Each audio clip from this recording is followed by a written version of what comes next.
আজ ভারতের মহিলা কোনো দিক দিয়ে পিছিয়ে নেই। সাইকেল থেকে প্লেন ওড়ানো হোক, চাই কোনো খেলাধুলা হোক, চাই রাজ্য থেকে দেশ চালানোর হোক, কোনো দিক দিয়ে কিন্তু পিছিয়ে নেই। কিন্তু এই যে ভারতের মহিলাদের প্রতিভা কিভাবে এলো, কি রয়েছে এর পেছনে ইতিহাস। এমন শোনা যায় যে ভারতের বুকে মহিলাদের কোনো শিক্ষার অধিকার ছিল না। তাহলে সেই শিক্ষার অধিকার কিভাবে এলো, কেই বা দিল, এর ইতিহাস কি রয়েছে আপনারা শুনতে চলেছেন এই ভিডিওর মাধ্যমে। তো আপনারা দেখছেন দ্য লং প্রসেস, আমি রয়েছি আপনাদের সাথে নয়ন। ঘটনা হচ্ছে 193 বছর আগেকার ঘটনা। মহারাষ্ট্রের সাতরা জেলায় এই 3রা জানুয়ারি 1831 সালে জন্মগ্রহণ করেন মাতা সাবিত্রীবাই ফুলে, যার 9 বছর বয়সে বিবাহ হয় 13 বছরের ছেলে মহাত্মা জ্যোতিরাও ফুলের সাথে। এমন যখন ফুলের পরিবারে সেই সাবিত্রীবাই ফুলে যখন যায়, সেখানে সাবিত্রীবাইয়ের পড়াশোনার অনেক আগ্রহ ছিল এবং সেই আগ্রহ দেখে জ্যোতিরাও ফুলে তার সাথ দিয়েছিল। কিন্তু সেই সময়ে একজন মহিলা পড়াশোনা করবে এটা তো কোনোভাবে সমাজ মেনে নিতে পারে না, এমনকি ফুলের পরিবার মেনে নিতে পারে না।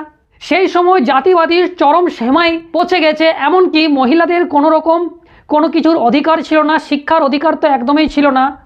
তাহলে সেই সময়ে সাবিত্রীবাই ফুলে কি করে পড়াশোনা করবে, বাড়ির মানুষজন কি করে মেনে নেবে, সমাজ কিভাবে মেনে নেবে। কিন্তু সেই সমস্ত কিছু পারবা না করে তারা কিন্তু লাগাতার প্রয়াস করেছে এই শিক্ষাকে অর্জন করার জন্য। এমনকি জ্যোতিরাও ফুলে লাগাতার চেষ্টা করেছে সাবিত্রীবাই ফুলেকে শিক্ষিত করানোর কাজ করেছে। সময় এমন ছিল, জ্যোতিরাও ফুলের বাবাকে বারবার সমাজের মানুষ হেনস্থা করেছে যে একজন মহিলা যদি শিক্ষা অর্জন করে তাহলে ধর্ম নষ্ট হয়ে যাবে, এইটা চলতে পারে না, কোনোভাবে এটা চলবে না। যার জন্য লাগাতার তার বাবাকে হেনস্থা করেছিল। তার কারণে জ্যোতিরাও ফুলে এমনকি সাবিত্রীবাই ফুলেকে বাড়ি থেকে বেরিয়ে যেতে হয়। শুধুমাত্র সেই সমাজের চাপে পড়ে, জাতিবাদীর মানসিকতার চাপে পড়ে।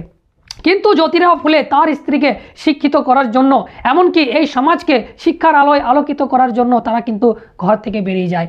এমনকি তার বন্ধু উসমান শেখের বাড়িতে গিয়ে আশ্রয় নেন। এমনকি সেই উসমান শেখ একজন মুসলমান, তাকে কিন্তু স্থান দিয়েছিল। এমনকি উসমানের যে বোন ছিল তার বোন ফাতিমা শেখ, এমনকি সেই ফাতিমা শেখ এমনকি সাবিত্রীবাই ফুলে তারা একসাথে পড়াশোনা করা শুরু করে। জ্যোতিরাও ফুলে লাগাতার তাদেরকে পড়াশোনার জন্য লাগাতার চেষ্টা করতে থাকে।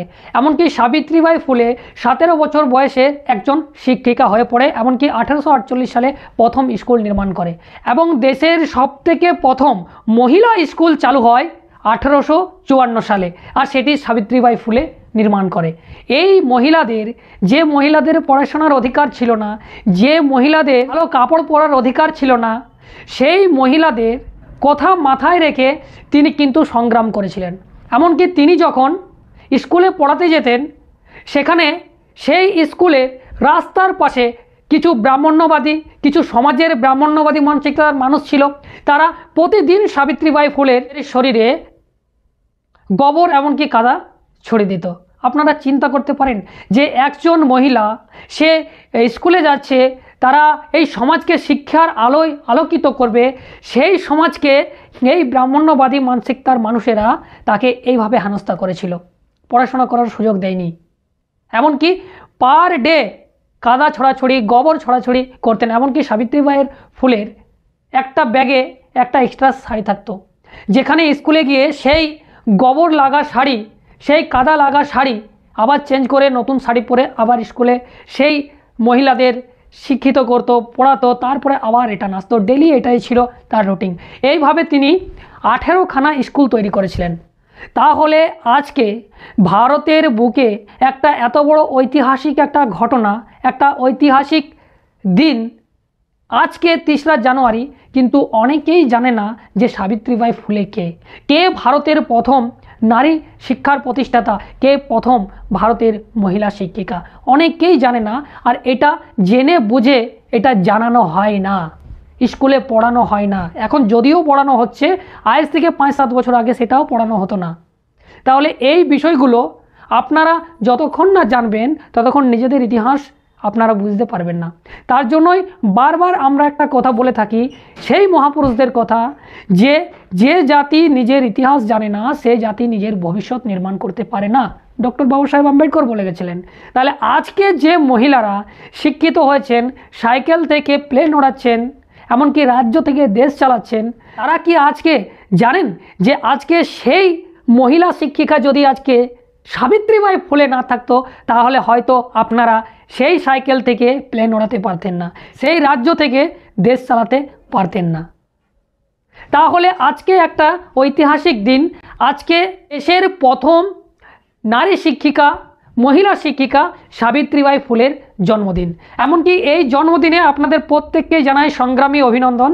সংগ্রামী অভিনন্দন এই কারণেই বললাম, কারণ এই ইতিহাসকে পড়ানো হয় না, যার জন্য সেই সাবিত্রীবাই ফুলেকে সংঘর্ষ করতে হয়েছিল সেই সময়ে, আজকে আমাদেরকেও সংঘর্ষ করতে হবে তার ইতিহাস প্রত্যেকটি কোনায় কোনায় ছড়িয়ে দেওয়ার জন্য। এমনকি যে মহিলারা আজকে গর্ববোধ করেন যে আজকে আমরা শিক্ষিত হয়েছি, কথা বলছি, আমরা খেলাধুলোয় টপ হচ্ছি, বা আমরা সাইকেল থেকে আমরা প্লেন ওড়াচ্ছি, বিভিন্ন রকম, তাদেরকে আজকে এই সাবিত্রীবাই ফুলের সম্পর্কে জানা খুবই প্রয়োজন। আপনারা জানুন, অনেক কিছু ওনার থেকে শিখতে পারবেন, কারণ ভারতের প্রথম মহিলা শিক্ষিকা। তো আপনারা দেখছিলেন দ্য লং প্রসেস, আমি ছিলাম আপনাদের সাথে নয়ন। যদি আপনাদের এই বিষয়ে কোনো মতামত থাকে অবশ্যই আপনারা দিয়ে যাবেন, এবং ইউটিউবে গিয়ে সার্চ করুন দ্য লং প্রসেস, সেখানেও সাবস্ক্রাইব করে রাখুন, কারণ আমি এই ধরনের কন্টেন্ট নিয়ে আসি। এখন এই পর্যন্তই, ধন্যবাদ।